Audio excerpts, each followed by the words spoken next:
우리 경제, 과연 내년에는 좀 나아질까요? 다들 정말 궁금해하실 텐데요. 최근에 국제통화기금, 바로 IMF가 이 질문에 대해 아주 흥미로운 답을 내놨습니다. 그래서 오늘은 IMF가 내린 우리 경제 건강검진 결과를 같이 한번 꼼꼼하게 뜯어보면서 이게 과연 회복의 신호탄일지 아니면 아직은 조심해야 한다는 경고등일지 그 속내를 파헤쳐 보겠습니다. 네, 바로 이 질문이죠. 2025년 한국 경제 정말 회복의 길로 들어설 수 있을까요? IMF의 보고서를 보면요. 희망과 경고 이 두 가지 신호를 동시에 보내고 있거든요. 일단 희망적인 얘기부터 한번 시작해 볼까요? 자, IMF가 내놓은 첫 번째 대답은 바로 이 숫자들입니다. 그래프를 한번 보세요. 올해 성장률이 0.9%에 그칠 걸로 보이는데 내년에는요, 무려 2배인 1.8%까지 껑충 뛰어오를 거라고 전망하고 있어요. 이게 바로 IMF가 보내는 명백한 회복 신호라는 겁니다. 아니, 성장률이 2배나 뛴다니 정말 반가운 소식이죠. 근데 진짜 중요한 건 왜 아니겠어요? 도대체 IMF는 무슨 근거로 이렇게 장밋빛 전망을 내놓은 걸까요? 그 핵심적인 이유들을 지금부터 하나씩 파헤쳐 보죠. IMF가 꼽은 성장 동력은 크게 이 세 가지입니다. 첫째, 우리 경제를 둘러싼 국내외 불확실성이 좀 거칠 거라는 기대감. 둘째, 올해 정부가 여러 정책들을 내놨는데 그 효과가 내년부터 본격적으로 나타날 거라는 분석. 그리고 마지막이 기절 효과라는 건데요. 이게 뭐냐면 쉽게 말해 올해 성적이 워낙 안 좋았기 때문에 내년엔 조금만 잘해도 성장률이 확 뛰어오르는 것처럼 보이는 일종의 통계적 효과 같은 겁니다. 자, 다음으로 넘어가 볼까요? IMF가 단순히 미래 예측만 한 게 아니에요. 한국 정부의 경제 운용에 대해서 일종의 성적표를 매겼는데 결과부터 말씀드리면 점수가 꽤 후합니다. 합격점을 줬다고 볼 수 있죠. 바로 이 문장이 그 핵심 평가입니다. IMF 이사회가 뭐라고 했냐면 한국 경제가 안팎의 수많은 충격 속에서도 견조한 회복력을 보여줬다고 콕 집어서 칭찬했어요. 이건요, 그냥 버텼다 이 수준이 아니에요. 외부 충격을 스펀지처럼 흡수하고 다시 탁 튀어오르는 우리 경제의 어떤 맷집이랄까요?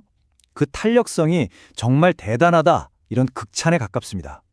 그럼 구체적으로 어떤 정책들을 촉해봤을까요? 우선 단기적으로는 경기를 살리면서 또 장기적으로는 미래 먹거리를 피우려는 이 두 마리 토끼를 다 잡으려는 노력을 아주 높게 평가했습니다.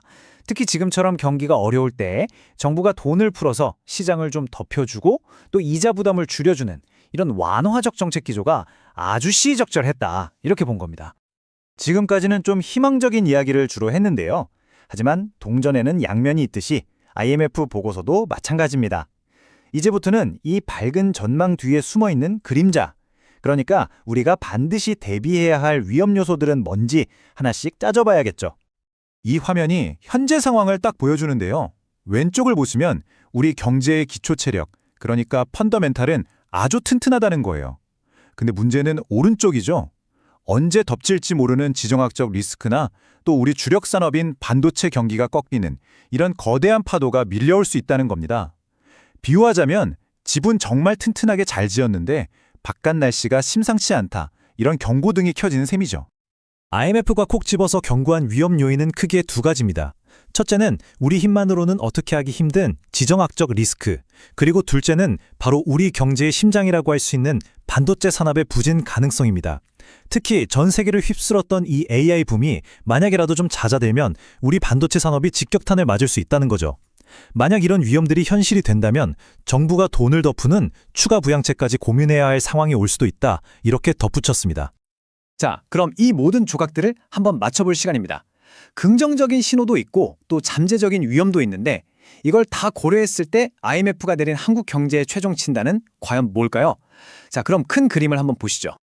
바로 이 지점이 IMF가 보내는 가장 중요한 긍정적 신호가 아닐까 싶습니다. 단기적으로 경기를 살리려고 돈을 좀 쓰긴 했지만 앞으로 5년을 내다봐도 한국의 재정 상태, 그러니까 나라 살림은 여전히 양호할 거라는 겁니다. 그러니까 앞으로 또 다른 경제 위기가 닥쳐도 우리가 충분히 대응할 수 있는 실탄, 즉 여력이 충분하다는 아주 든든한 평가인 셈입니다. 물가 흐름도 아주 안정적일 걸로 봤습니다. 이 타임라인을 보시면 한동안 우리를 정말 괴롭혔던 물가 상승률이 점차 안정을 찾아서 2025년에는 2.0%, 그리고 2026년에는 1.8%로 목표 수준에 안착하는 모습입니다. 드디어 우리 경제가 좀 안정적인 궤도로 다시 돌아오고 있다. 이걸 보여주는 아주 긍정적인 신호라고 할 수 있겠죠? 그리고 우리는 이 갈림길 앞에 서 있습니다. IMF의 분석처럼 우리 경제가 장밋빛 전망을 향해서 순항할까요? 아니면 곳곳에 숨어있는 잠재적 위험이라는 암초에 부딪히게 될까요? 분명한 건 그 방향키는 단순히 외부 환경에만 달린 게 아니라 바로 우리 자신의 선택과 대응에 달려있다는 점입니다. 앞으로 발표될 여러 경제 지표들을 보면서 한국 경제가 어느 길로 향하는지 우리 모두가 계속해서 지켜봐야 할 것 같습니다.